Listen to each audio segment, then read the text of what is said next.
सत्संगत्वे निस्संगत्वं निस्संगत्वे निर्मोहत्वं निर्मोहत्वे निश्चलतत्वं निश्चलतत्वे जीवन्मुक्तिः पुनरपि जननं पुनरपि मरणं पुनरपि जननी जठरे शयनम् इह संसारे बहुदुस्तारे कृपया पारे पाहि मुरा।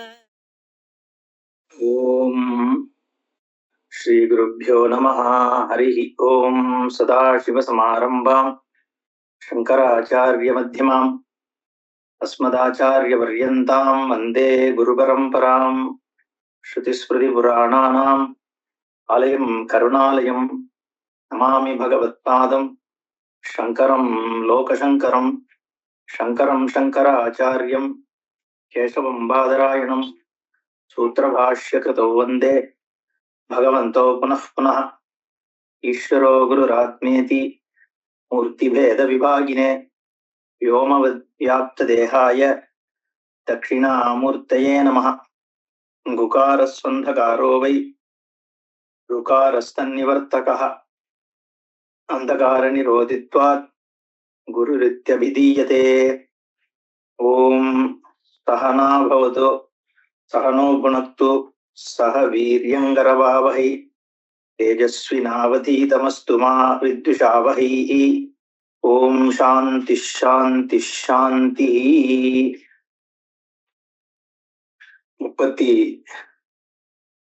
35வது ஸ்லோகம் பார்த்தோம்னு நினைக்கிறேன். जीवात् भिन्नः परेशोऽस्ति परेशत्वं कुतस्तव इत्यज्ञजनसंवादविचारः क्रियते अधुना. அது வரைக்கும் பார்த்தோம். 36 अधिष्ठानं चिदाभासः बुद्धिरेतत्रयं यदा अज्ञानादेकवद्भाति जीव इत्युच्यते तदा.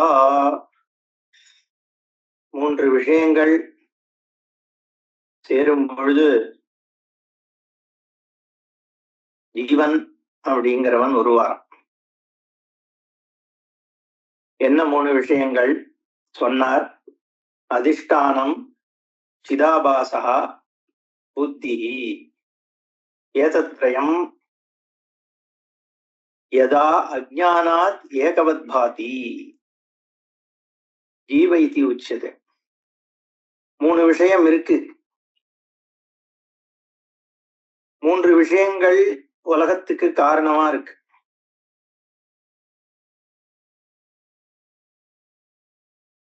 அதுதான் பரம்பிரம்ம,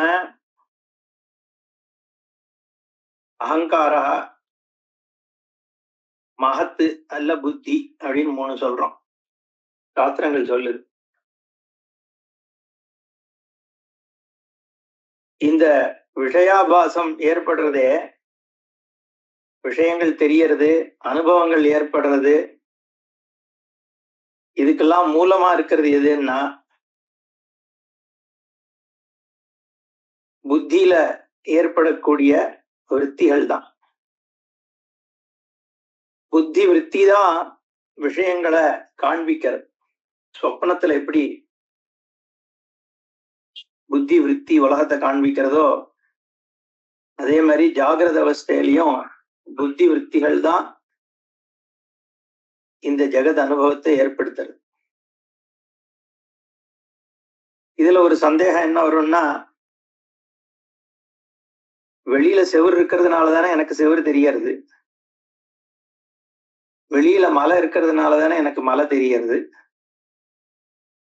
வெளியில சூரியன் இருக்கிறதுனால தானே எனக்கு சூரியன் தெரியறது. இதுதானே ஜாகிரத்துல இருக்கிற வேதம். சொப்பனத்துல எதுவுமே வெளியில இல்லையே, எல்லாம் உள்ளுக்குள்ளேயே தானே தெரியறது. அதையும் இதையும் எப்படி சொல்ல முடியும்? புத்தி வழியாக நான் வெளியில இருக்கிற விஷயத்தை தெரிஞ்சுக்கிறேன்னு தானே சொல்லணும் அப்படின்னு ஒரு வாதம் நம்ம பொதுவா சாமான்யமா, அதுதான் துவைத்த புத்தி. இதுல என்ன பார்க்க வேண்டியிருக்குன்னா, சொப்னத்தை புரிஞ்சுக்கிறோமோ இல்லையோ? சொப்னத்துல என்ன புரியுறது? சொப்னம் நடக்கும் பொழுது அத்தனை விஷயங்களும் உண்மையா எனக்கு தெரியாது. எதெல்லாம் இருக்கோ அதெல்லாம் உண்மையாகவே தெரியாது, சத்தியமாக தெரியாது. சொப்னத்திலேருந்து வெளியில வந்தப்புறம் தான் அது சொப்னம், எல்லாம் என்னுடைய புத்தியினுடைய பிரகாசத்துலதான் சொப்னம் ஏற்பட்டது அப்படிங்கிறது வீழ்ச்சியடைந்ததுக்கு அப்புறம் எனக்கு பிரகாசிக்கிறது. அதே மாதிரி ஜாகிரத அவஸ்தையில இருக்கிற ஒருத்தன் பிரம்ம சாட்சா்காரம் அடைஞ்ச உடனே இது எல்லாம் ஸ்பந்தனம்தான், சித்த ஸ்பந்தனம்தான் அப்படின்னு தெரியும் அப்படின்னு ஒரு பதில் சொல்லலாம். அப்ப இங்க ஏன் பாடம் நடத்தின்னு இருக்கேள் அப்படிங்கிற கேள்வி வரும். ஞானம் அடைஞ்சதுக்கு அப்புறம் தான் தெரியும் அப்படின்னு நம்ம பதில் சொல்ல முடியுமோ? அது முடியாது. ஏன்னா ஞானம் அடையறதுக்கே இது தெரிஞ்சாதான் ஞானம். அப்ப சொப்ன திருஷ்டாந்தத்தை எதுக்கு சொல்றோம்னா, ஜாகிரத அவஸ்தையில இருக்கின்ற தன்மைய அசிமுலேட் பண்ணிக்கிறதுக்காக, புரிஞ்சுக்கிறதுக்காக சொப்னத்தை சொல்றோம்.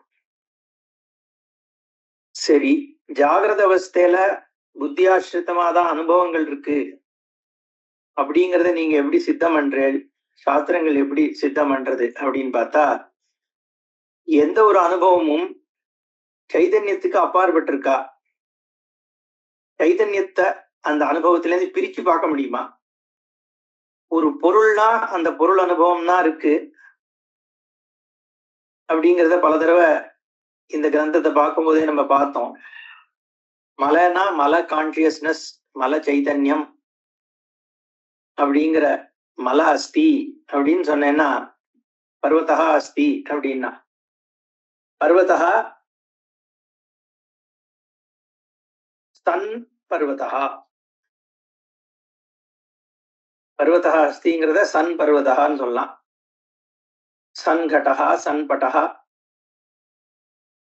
அந்த மாதிரி பானை இருக்கிறது, துணி இருக்கிறது. அந்த இருத்தல் அப்படிங்கிறது இருந்துட்டே இருக்கு. கீதா பாஷ்யத்திலயோ ஏதோ ஒரு பாஷ்யத்துல இதை பத்தி பேசுறார் பகவத்பாதா. இந்த சத்தாங்கிறது மாறாம ரெண்டு புத்தி இருக்கு. ஒரு ஒரு அனுபவத்திலையும் ரெண்டு புத்தி தந்திரம் இருக்கு. ஒண்ணு சன் புத்தி, இன்னொன்னு நாமரூப புத்தி. கடசன் பட்டசன் மட்டசன் சொல்லும் பொழுது கடத்துவம் பட்டத்துவம் மட்டத்துவம் மாறிண்டே இருக்கு, சத்தா மட்டும் இருந்துட்டே இருக்கு. சத்தாக்கு மேல ஒவ்வொன்னா ஒட்டிக்கிறது. இருத்தலுக்கு மேல அததான் உள்ளது 40 அப்படின்னு உள்ளது உள்ளது எது அப்படின்னா சத்து, தமிழ்ல உள்ளதுன்னு சொல்ற. அஸ்தி இருத்தல், இருப்பு. அந்த சன்ன்றது ஒரு பிரத்யம்,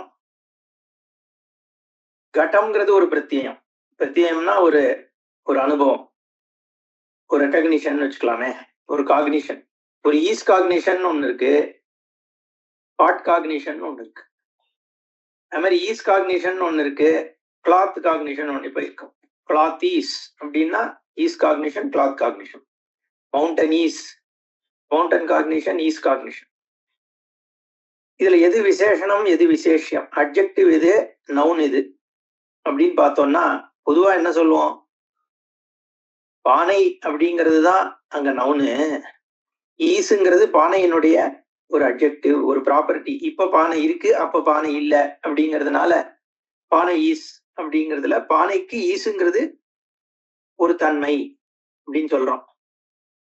ஆனா அங்க பகவத்பாதால என்ன சொல்றார், இதை நீ மொத்தமா பாரு, எப்பவுமே ஈஸ் ஏதோ ஒண்ணுத்துல ஒட்டிட்டு இருந்துட்டேதான் இருக்கு. பானையில இல்லைன்னா துணிக்கு போயிடுது, துணியில இல்லைன்னா மரத்துக்கு போயிடுது, மரத்துல இல்லைன்னா மலைக்கு போயிடுது, ஏதோ ஒண்ணுத்துக்கு போயிட்டே இருக்கு. டார்க்னஸ், நம்மளோட டீப் ஸ்லீப்லன்னா டார்க்னஸோட ஒட்டிட்டு இருக்கு, ஒன்னும் தெரியலைங்கிறதோட ஒட்டின்னு இருக்கு. அந்த ஈஸ்னஸ் என்னைக்குமே மறையறது இல்லை, மத்ததெல்லாம் மாறிண்டே இருக்கு. அப்ப எதை நீ சப்ஸ்டான்டிவ்னு எடுத்துப்ப, எதை அட்ஜெக்டிவ்னு எடுத்துப்ப? ஈஸ் தான் சப்ஸ்டன்ஸ். நாம ரூபம்ங்கிறது வந்துட்டு போறதுதான். இப்ப ஈஸ் பானையோட இருக்கு, பானை ரூபமாக ஈஸ் இருக்கு எனக்கு, அப்புறம் மர ரூபமான ஈஸா மாறிடுது, அப்புறம் மல ரூபமா அந்த ஈஸ் இருக்கு.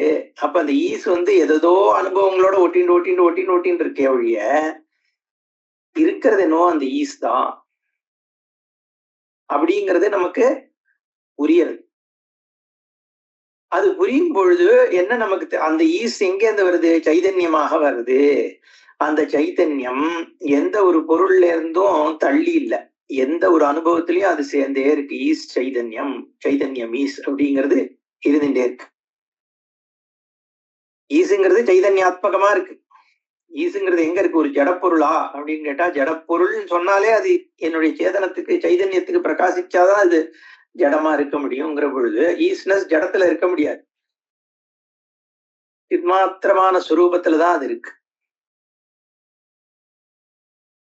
அப்போ அந்த சத்தா மட்டும்தான் சத்தியம். சதேவ சத்தியம் இத்தியவதாரையன்னு சாஸ்திரம் சொல்றது. சத்துதான் சத்தியம், மற்றதெல்லாம் மித்யா அசத்தியம். அப்போ அந்த சன்மாத்திரமாக இருக்கிறது மத்த எதுல இருந்தும் தள்ளி இல்லைங்கிற பொழுது இதுதான் உண்மை. பானைன்றது களிமண்ணாக இருக்கும் பொழுது பானைக்கு உண்மை தன்மை கிடையாது. களிமண்ணு தான் சத்தியம்னா களிமண்ணு தான் இருக்குன்னு அர்த்தம். அப்போ இந்த ஜாகிரத அவஸ்தையிலேருந்து நீ வெளியில போய் ஞானம் அடைஞ்சதுக்கு அப்புறம் இதனுடைய சொரூபம் தெரியும்னு இல்ல, தெரியும். இந்த ஜாகிரத அவஸ்தையில இது தெரியும் பொழுது அது மறைஞ்சு போயிடுறது அத்தனையும். அதனால அந்த ஸ்வரூபந்தான் அதிஷ்டானம். இந்த அத்தனை தோற்றத்துக்கும் ஆதாரமா அதுதான் இருக்கு. அதுதான் புத்தியானது அதை காண்பிக்கிறது உலகத்தை. இந்த நாமரூபம் எங்க ஏற்படுறதுன்னா புத்தியில தான் நாமரூபம் ஏற்படுறது. ஈஸ்னஸ் புத்திக்கு ஆதாரமாக இருக்கு. இந்த சன்னு சொன்னமே அது. அப்ப நாமரூபங்களை தோற்றுவிக்கிறது புத்தி. ஆனா நான் தோற்றுவிக்கலையே. சொப்பனம்ங்கிறது என்னுடைய புத்தி தோற்றுவிக்கிறது. நான் கற்பனை பண்ணதுனால இந்த மரம் வந்துடுத்தா மலை வந்துடுத்தா அப்படின்னா அப்படி இல்ல, அது ஈஸ்வர சிருஷ்டி. ஈஸ்வர சிருஷ்டி உபாதிகதமாக பார்க்கும் பொழுது ஈஸ்வரன் வேற ஜீவன் வேறன்னு தெரியாது. சொரூபமாக பார்த்தால் அந்த சைதன்யம் தானே அந்த ஈஸ்வரன் சமஷ்டியாக இருக்கிறது. ஈஸ்வரன் உபாதி, அங்கேயும் சத்தாதான் இருத்தல்ன்றது, அங்கேயும் பிரஜப்தி தான். ஆனா இந்த நாமரூப விவகாரத்தை ஏற்படுத்துறதுக்கு என்னோட புத்தி உபாதி போராது, ஈஸ்வரன்ற உபாதி வேணும். சிதாபாசமும் புத்தியும் ஜீவோபாதி, மாயை அதனுடைய சக்தி, இது சேர்ந்தது ஈஸ்வரோபாதி. ஈஸ்வர உபாதியில ஜீவ உபாதி அடக்கம். ஈஸ்வர உபாதினால ஜெகத் தெரியறது, ஜீவோபாதி அதை பார்த்து அனுபவிக்கிறது. சுரூபம் ரெண்டுத்துக்கும் ஒண்ணுதான் அப்படிங்கிறது புரிஞ்சுக்கணும்.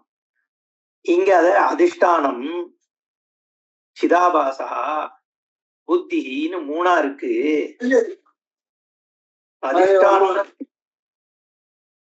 அதிஷ்டானமாக இருக்கிறது பிரம்ம வஸ்து. அந்த அதிஷ்டான வஸ்துவ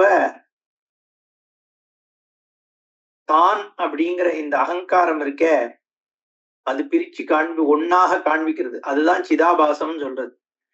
சித்து பிரதிபிம்பம். சித்த போலவே இந்த அகங்காரத்துல ஒரு சித்து இருக்கு, அகங்காரமாக தெரியற சித். அந்த அகங்கார சித்தானது சிதாபாசம்னு சொல்றது. அதுதான் சித்து பிரதிபிம்பம்னு சொல்லலாம், சிதாபாசம்னு சொல்லலாம். அந்த சிதாபாசம் அதிஷ்டானத்துக்கு அப்புறம் அந்த சிதாபாசம் இருக்கு, அதுதான் நான்ற வெக்தியாக இருக்கு. அந்த சிதாபாசம் புத்தி வழியாக இந்த ஜெகத்தை பார்க்கிறது. இது மூணு சேர்ந்து ஒன்றாக தெரிந்தால் அஜ்ஞானாத்து ஏகவத் பாதி ஜீவஹா இது உச்சியதே. இது மூன்றும் ஒன்றாக தெரியறதால் அது தெரியும் பொழுது யதா பாதி ஜீவயித்துச்சதே ததா, அப்போ அதுக்கு ஜீவன்னு பேர். 37 அதிஷ்டானம் ந ஜீவஸ்யாத் பிரத்யேகம் நிர்விகாரதः அவஸ்துஷ்சாச்சிதாபாசः நாஸ்தி தஸ்ய ச ஜீவதா பிரத்யேகம் ஜீவதா நாஸ்தி புத்தேரபி ஜடத்வதः ஜீவ ஆபாசகூட்டஸ்த புத்தித்ரயமதோ பவேத். அதிஷ்டானம் நிர்விகாரதः பிரத்யேகம் ஜீவः ந ஸ்யாத் சிதாபாசः அவஸ்து ஸ்யாத் தஸ்ய ச ஜீவதா நாஸ்தி ஜடத்வதः புத்தேஹ அப்பி பிரத்யேகம் ஜீவதா நாஸ்தி அத்தः ஆபாசகூட்டஸ்தः புத்திஹ த்ரயம் ஜீவः பவேத். கேள்வி என்ன வருதுன்னா, மூணு சேர்ந்ததுதான் ஜீவன் அப்படின்னு ஏன் சொல்றேன்? இது மூன்றும் ஒன்றாக தெரியறதுனாலதான் ஜீவன்றது சித்திக்கிறது அப்படின்னு சொல்ல வேண்டிய அவசியம் என்ன? ஆபாசமே ஜீவன் தான் அப்படின்னு சொல்லலாமே. ஆபாசமே ஜீவன், இது எதுக்கு நீங்க அதிஷ்டானம் புத்தி இதெல்லாத்தையும் இதுல சேர்க்கிறேன் கொண்டு வந்து அப்படிங்கிற ஒரு கேள்வி வருது.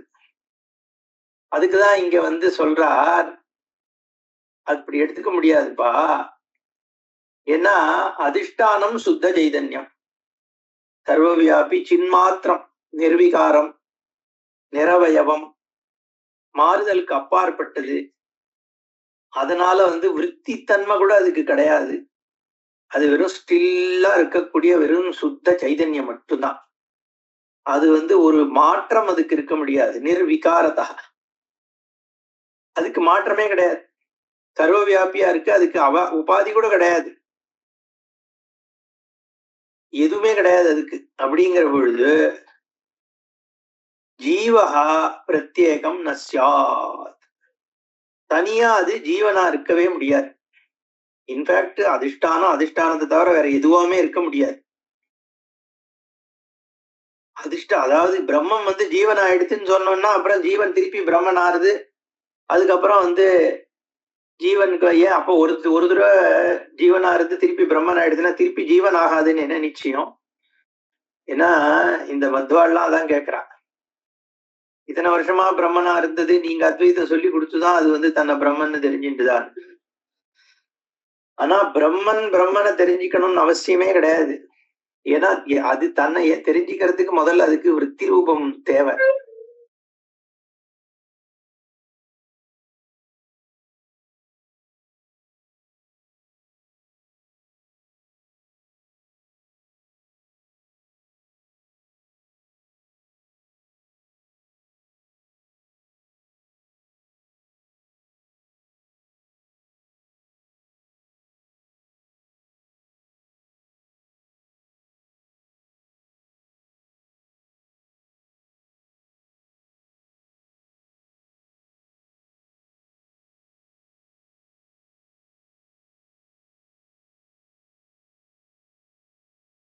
அதனால இந்த ஜீவத்துவ உபாதி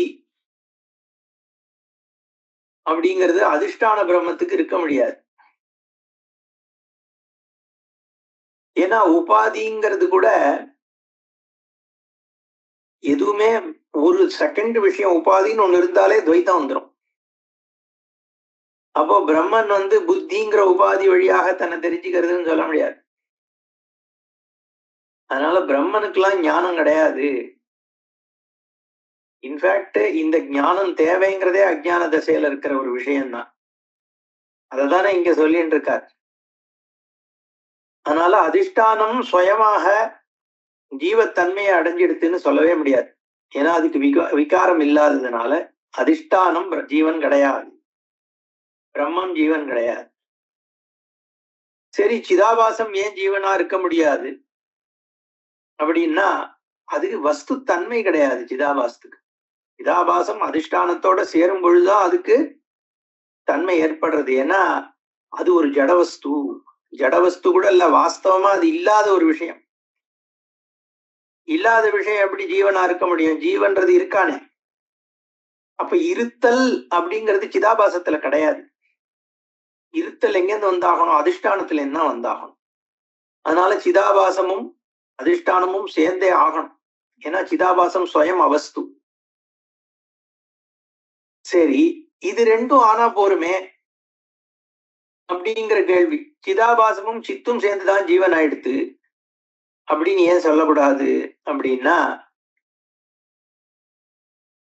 ஏன்னா சொல்றார் தஸ்யச்ச ஜீவதா நாஸ்தி, ஜீவத்தன்மை அது கிடையாது. ஏன்? ஜடத்வம் ஜடத்வதா புத்த புத்தேஹே அபி பிரத்யேகம் ஜீவதா நாஸ்தி. இல்லப்பா, சித்த ஆபாசம் இருந்தா கூட தான் ஜீவன்னு தன்னை தெரிஞ்சிக்க வேண்டியது ஒரு விருத்தி தானே. அந்த விருத்தி எங்க இருக்கணும்? புத்தியில தான் இருக்கு. வெளியில இருக்கிற விஷயங்களாக பார்க்கறதும் அதே புத்தி தான். தன்னை பார்த்துக்கிற ஜீவத்துவ சித்தி ஏற்படுறதுக்கும் புத்தி. அந்த புத்திங்கிறது தேவைப்படுறது சித்துக்கும் சிதாபாசத்துக்கும். அதனால ஆபாச அத்தஹா ஆபாசா ஆபாச சைதன்யம் கூட்டஸ்தா கூட்டஸ்த சைதன்யம் புத்தி திரயம் ஜீவகா பவே. மூணு சேர்ற இடத்துலதான் ஜீவன் அப்படிங்கிறது சித்திக்கிறது. அதுதான் இங்க சொல்ற.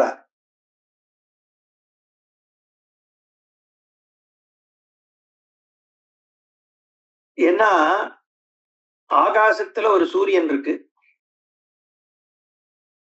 அந்த ஆகாசத்தினுடைய சூரியன் தானாக ஒரு இருட்டு ரூம்குள்ள வரல. ஒரு கண்ணாடி வழியாக சூரியத்தினுடைய பிரதிபிம்பம் அதுல ரிஃப்ளெக்ட் பண்ணப்படுறது. அப்படிங்கிற பொழுது அந்த லைட்டுக்கு சூரியன் மட்டும் இருந்தா போராது, உள்ள நுழைய முடியாது. கண்ணாடி மட்டும் இருந்தாலும் போராது. ஏன்னா அதுக்கு துவயமா பிரகாசம் கிடையாது. அதனால கண்ணாடியும் தேவை, சூரியனும் தேவை, சூரிய பிரதிபிம்பமும் தேவை. மூணு இருக்கணும். சூரிய பிரதிபிம்பம் சூரியன் தான், ஆனா அது கண்ணாடி இருக்கிறதுனாலதான் பிரதிபிம்பமே ஏற்படுறது. அதை ஞாபகம் வச்சுக்கணும். கண்ணாடி இல்லைன்னா சூரிய பிரதிபிம்பத்துக்கு அவகாசம் கிடையாது. அப்போ புத்தியில தான் ஆபாசம் இருக்க முடியும். அந்த ஆசிரியமும் இருக்கு. சிதாபாசத்துக்கு ஆசிரியம் கொடுக்கறது அங்க புத்தி தானே. அதனாலதான் ஒரே உபாதி தான் சொல்லிடுறோம் நம்ம, மாயா உபாதின்னு. ஈஸ்வரனுக்கு இங்க அவித்யா உபாதின்னு சொல்றோம். மாதிரி கண்ணாடியில பிரதிபிம்பிக்கும் பொழுது எந்த சைதன்யம் சர்வ பிரகாசம் பண்ணக்கூடிய சைதன்யம் இருக்கோ அது இந்த புத்தியை பிரகாசிக்க பண்றது ஒரு ஆஸ்பெக்டாக இருக்கு. அதனாலதான் திரிபாதஸ்ய அமிர்தம் திவி அப்படின்னு. ஏன்னா முழு ஸ்வரூபம் பார்த்தா ஈஸ்வர ஸ்வரூபம் முழுக்கவும் பிரகாசிக்க பண்ணிட்டு இருக்கிறது அந்த சைதன்யம் தான்.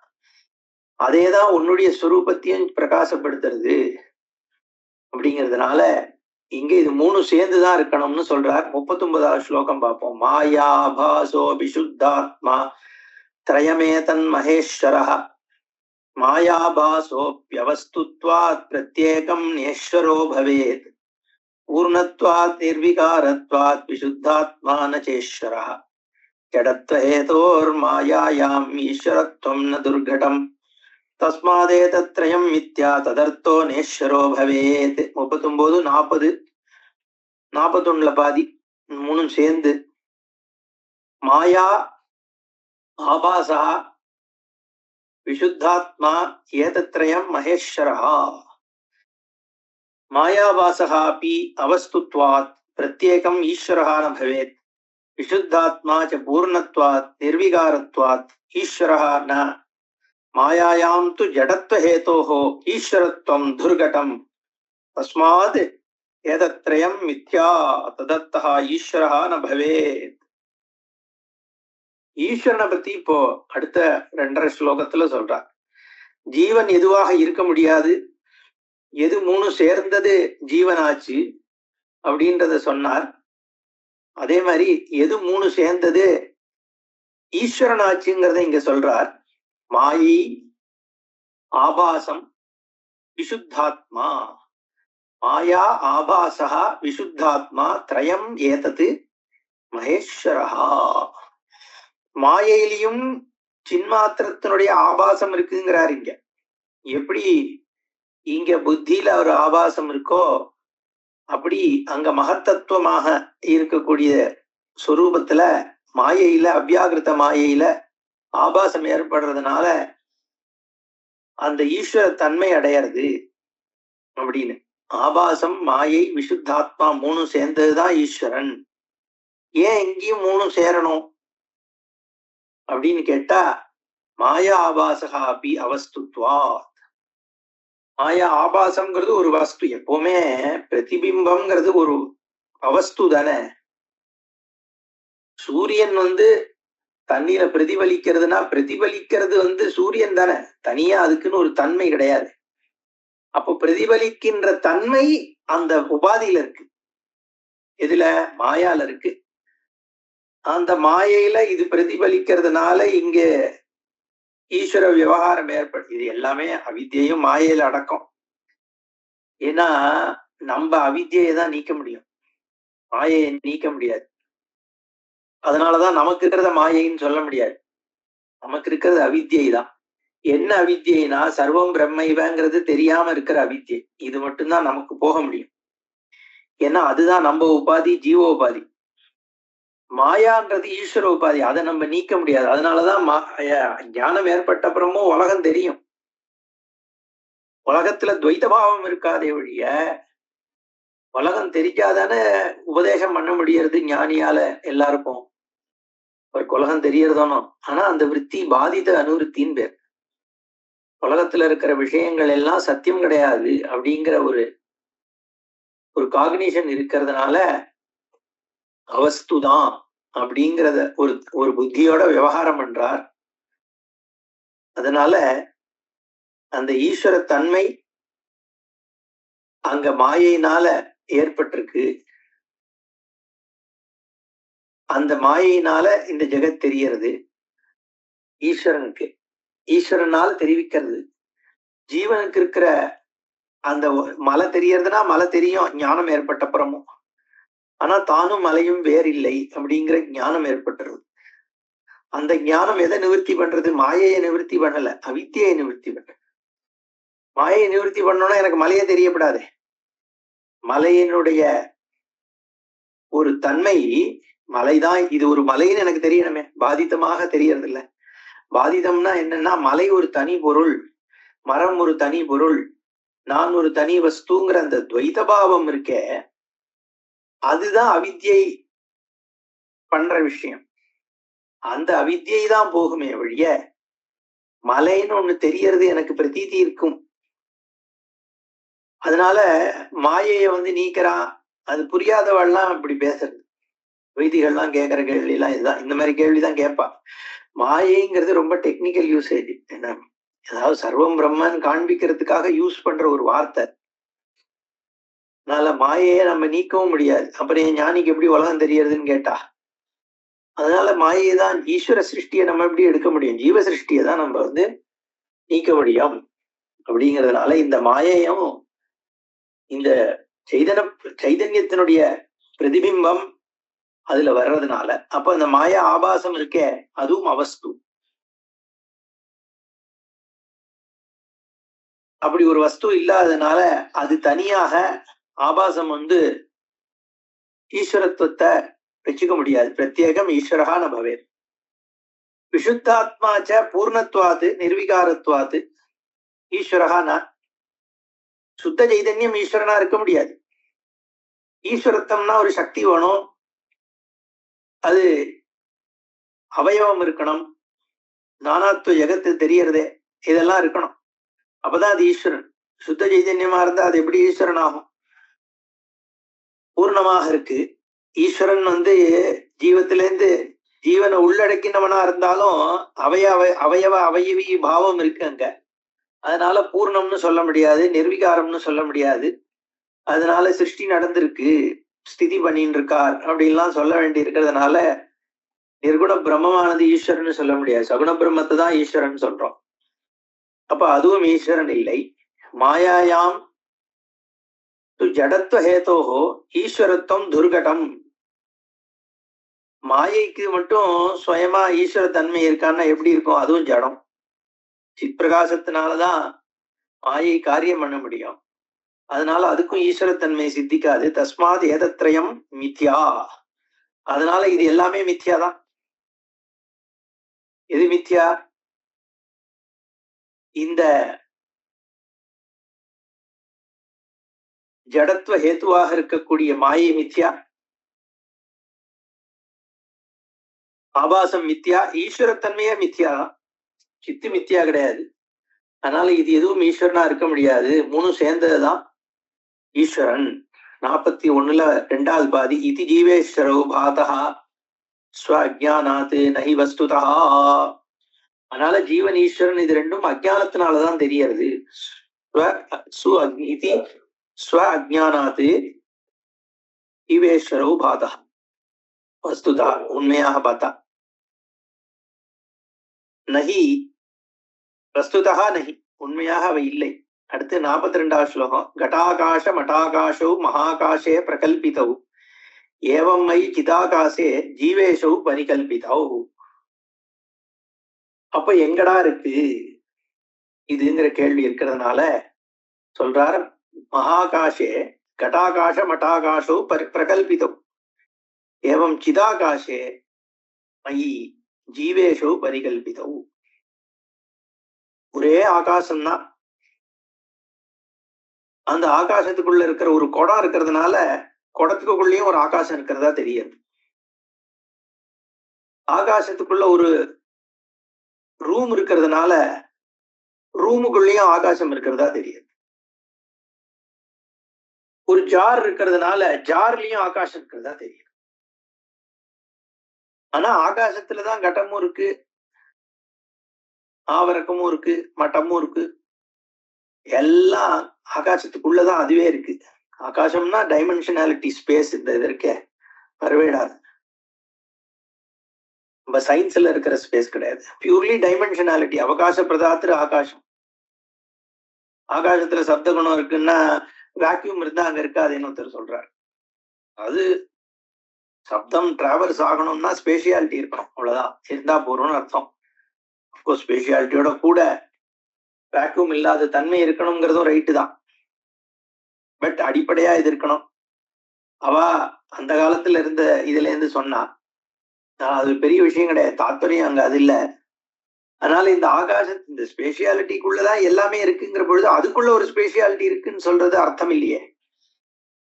அததான் இங்க சொல்றாரு. அதே மாதிரி சித்துலதான் இந்த ஜீவத்துவம் தெரியறது, ஈஸ்வரத்துவம் தெரியறது, இந்த தேகம் இருக்குன்னு தெரியறது, ஜெகத் இருக்கு, எல்லாமே அதுக்குள்ளதானே தெரியறது. நான்றதும் அதுதான் தெரியுது, நான் இல்லாதேன்றதும் அதுதான் தெரியறது. அத்தனையும் ஒரே சேதனத்துல தெரியுங்கிற பொழுது இதுக்குள்ள ஒரு சைதன்யம் இருக்குன்னா அது கல்பிதம்தான். மையேவ ஜீவேஷௌ பரிகல்பிதௌ.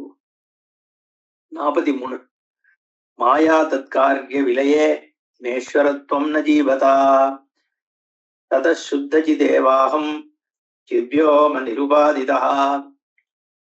மாயா தத்கார்ய விலையே ஈஸ்வரத்வம் ந ஜீவதா ந ததா அஹம் நிருபாதிதா சித்வ்யோம சுத்தஜித் ஏவ. மாயையும் அதனுடைய காரியமும் நீங்கிவிட்டால் மாயா தத் காரிய விலையே. மாயையே ஒரு காரியம்தான். ஆனா ஜெகத்துக்கு அது காரணமாக இருக்கு. ஏன் காரியம்னு சொல்றேன்னா ஈஸ்வரன் தானே காரணம், பிரம்மன் தானே காரணம் மாயைக்கு. பானைக்கு மிருத்து காரணம், களிமண்ணு காரணம் அப்படின்னு சொல்ற மாதிரி களிமண்ணு தான் பானையா இருக்கு. அது மாதிரி பிரம்மன் தான் மாயையா இருக்கு. ஆனா அது மாயைக்கு பிரம்மன் காரணம்னு சொல்றோம். அந்த மாயை இந்த ஈஸ்வரத்தன்மை ஜெகத்து எல்லாத்துக்கும் காரணமாகுது.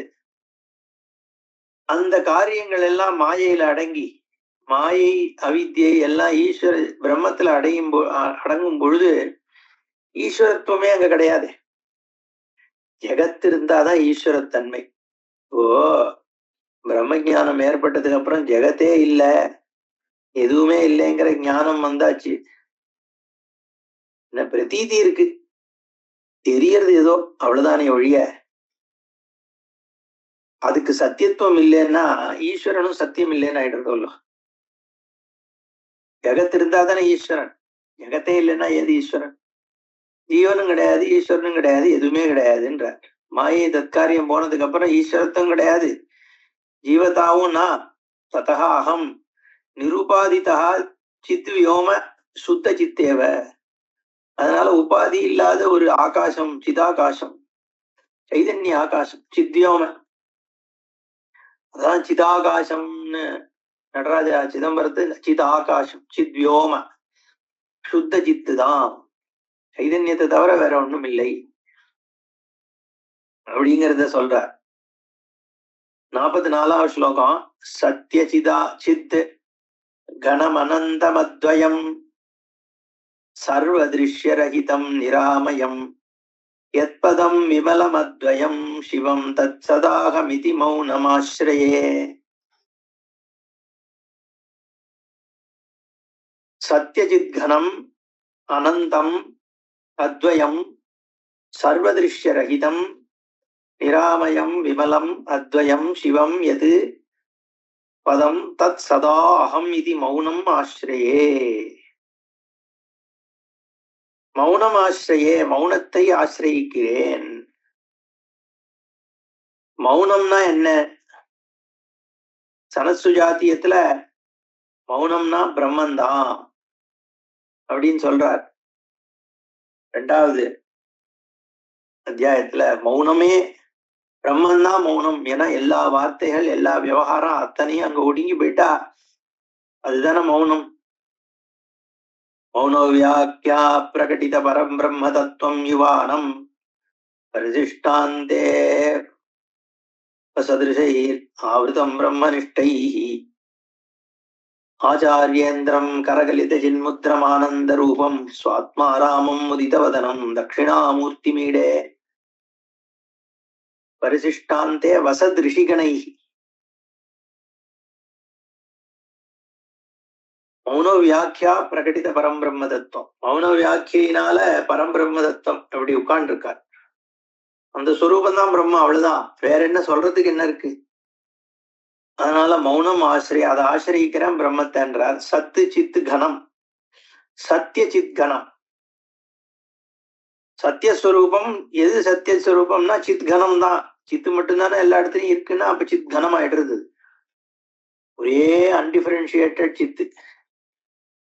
அது அனந்தம், ஸ்பேஷியல் ஸ்பேஸ்ன்றது. இப்போ அனந்தம்ங்கிறது 3 விதமா சொல்லலாம். 3 விஷயம் என்னென்ன? Time, space, objects. இதான 3 உலக அனுபவம். ஆகாசம், காலம், வஸ்து, தேச கால வஸ்துன்னு 3ஆ சொல்லுவார் பகவத்பாதால் பாஷ்யத்துல சொல்லும் பொழுது. தேசகால வஸ்து பரிச்சின்னம், தேசகால வஸ்து அபரிச்சின்னம் அப்படின்னு சொல்றது. இது 3 தான். மொத்தமா பார்த்தா இது 3த்துல அடங்கி போயிடுதுன்னா, ஒண்ணு தேசம், இன்னொன்னு காலம், 3வது வஸ்துக்கள். இந்த 3 விதமாக தான் அனந்தம் இருக்க முடியும். Spatially unlimited, time wise unlimited, object wise unlimited. அனந்தத்துவம் ஸ்பேஷியலி எப்படி பிரம்மனுக்கு சித்திக்கிறதுனா, ஸ்பேஸுங்கிறதே பிரம்மத்துல தானப்பா பிரதிபலிக்கிறது. ஸ்பேஸ் அப்படிங்கிறது பிரம்மத்துல தெரியற ஒண்ணுதானே. ஸ்பேஸுக்குள்ள எங்க இருக்கு பிரம்மன்னா? ஸ்பேஸுக்குள்ள இருக்கிறது எல்லாம் ஜடம் தான். ஸ்பேஸ் சேதனத்தினாலதான் பிரகாசிக்கிறது. அப்போ ஸ்பேஸ் எங்கேயுமே ஸ்பேஸ்ல இப்போ இதுலதான் அது இதனாலதான் ஸ்பேஸே பிரகாசிக்குதுங்கிற பொழுது ஸ்பேஸ்ல இந்த இடத்துல பிரம்மம் இல்லைன்னு சொல்லிட முடியுமோ? ஸ்பேஸ்ன்ற அந்த மொத்தமுமே பிரம்மத்துலதான் தெரியறது. அப்போ ஸ்பேஸ் வைஸ் அது அனந்தம். காலம் எதுல தெரியறது?